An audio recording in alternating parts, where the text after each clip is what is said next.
Spherical mirrors में जो हमारे पास टर्म्स है, फोकल लेंथ या principal focus, centre of curvature या इसका जो रेडियस है, उनको हम कंपेयर करेंगे यहाँ पर।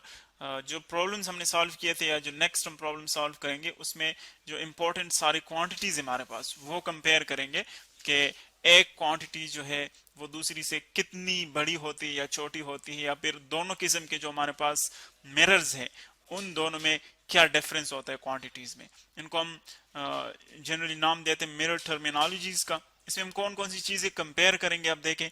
फोकल लेंथ है हमारे पास जो कि पोल पोल और इस पोल और प्रिंसिपल फोकस के दरमियान, उसको हम कहते हैं फोकल लेंथ।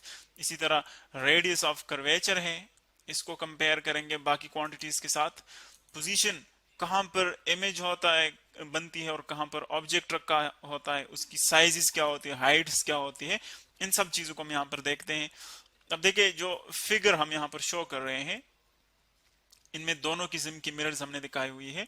एक फर्स्ट जो लेफ्ट साइड पे है वो है कनकेव मिरर, जिससे रेज जो है वो इनर साइड से स्ट्राइक करती है। आप देख रहे हैं जो रेड कलर के आपको नजर आ रहे हैं वो रेज आ रही है, जो राइट की तरफ एरोज है वो आ रही है, इनकमिंग रेज है, और जो राइट की तरफ रिफ्लेक्ट हो रही है वो बैक डायरेक्शन में, आफ्टर रिफ्लेक्शन वो वापस जा रही है।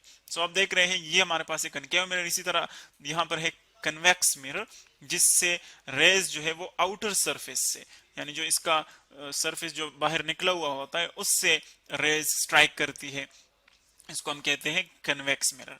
सो आप देखें, एक तो हमारे पास होता है कि हम सपोज करते हैं कि ये मिरर्स जो है एक्चुअली स्फीयर से बने हुए हैं। देखिए आपको ये जो मिरर यहां से लेकर यहां तक आप कंसिडर करिए, ये है पॉइंट बी और ये है पॉइंट ए। यहां से लेकर यहां तक आपको एक कर्व्ड सरफेस नजर आ रही है। तो हम सपोज करते हैं कि ये एक स्फीयर से बनी हुई है।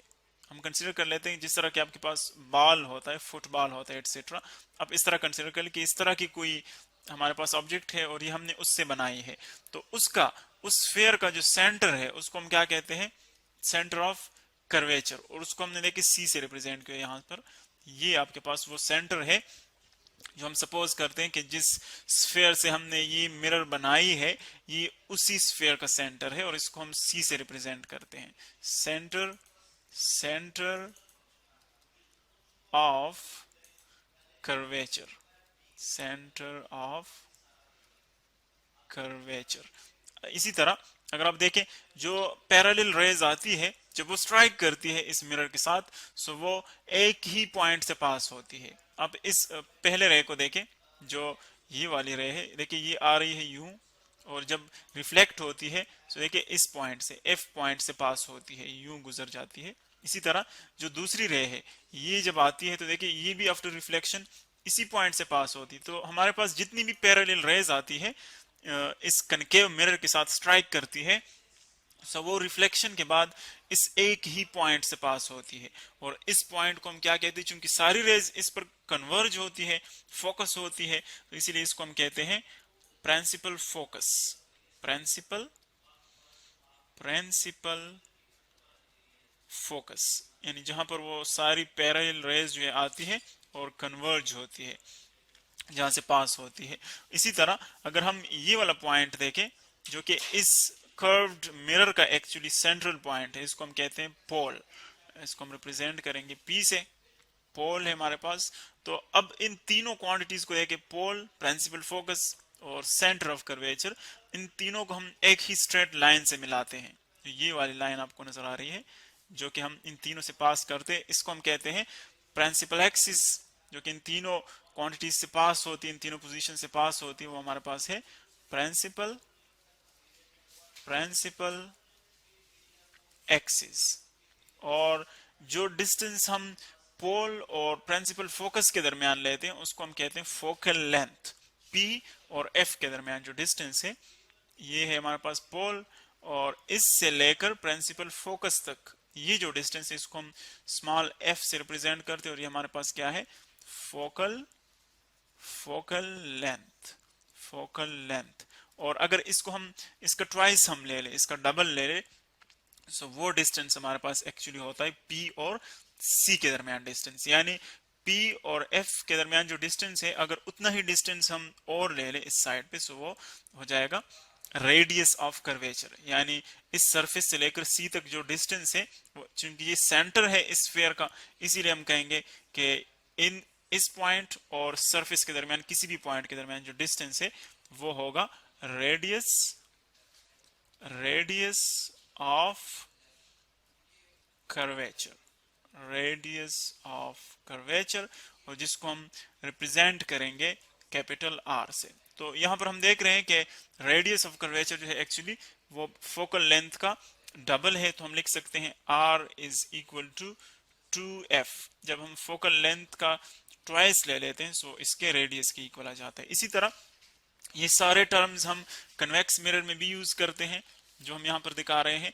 तो कन्वेक्स मिरर में हमारे पास जो डिफरेंस है वो ये है कि यहाँ पर रेज आती है, आउटर सरफेस से स्ट्राइक करती है और रिफ्लेक्ट होती है।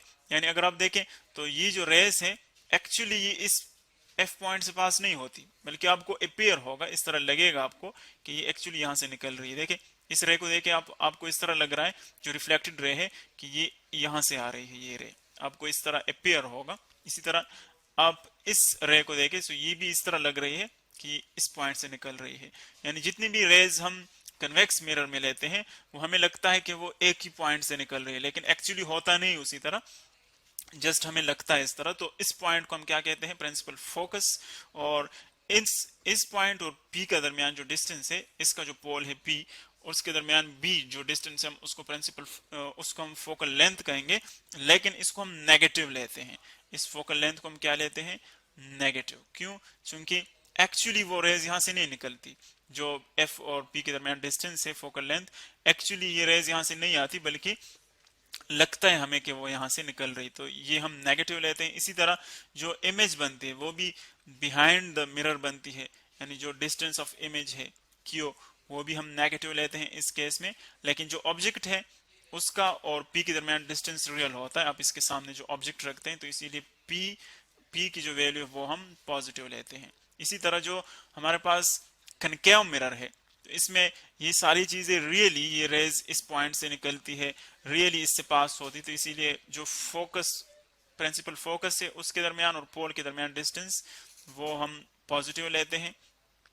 इमेज यहाँ पर रियल बनती है तो उसका डिस्टेंस भी हम क्या लेते हैं, positive. Q is equal to positive. और इसी तरह इसका जो ऑब्जेक्ट और इसका डिस्टेंस है वो भी पॉजिटिव होता है, ऑब्जेक्ट और मिरर के दरमियान डिस्टेंस ये भी पॉजिटिव। तो एक हमारे पास जो चीज रहती है वो है size of image and size of object.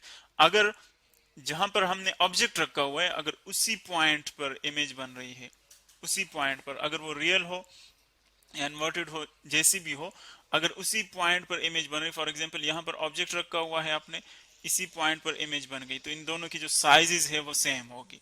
जितना हाइट इस ऑब्जेक्ट का है उतना ही इसके इमेज का होगा।